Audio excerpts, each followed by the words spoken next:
This is Kavuni Arisi rice. Hello, welcome back to Elite Recipes. Today we are going to make Kavuni Arisi. Kavuni Arisi is a chettinad recipe.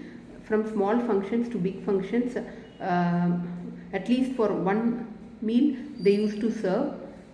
Kavuni Arisi is called as Emperor's rice. Black rice was believed to be consumed by ancient kings.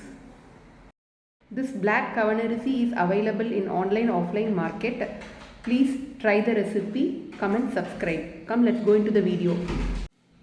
I have taken 1 cup of Kavuni Arisi black rice.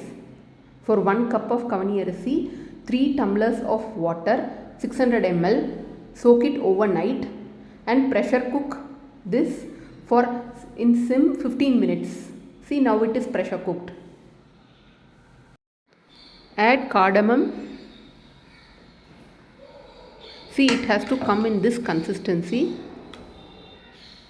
Add required amount of ghee and sugar according to your taste. Add grated coconut. Mix everything nicely. It has to come like this. This is one of traditional chettinad recipe.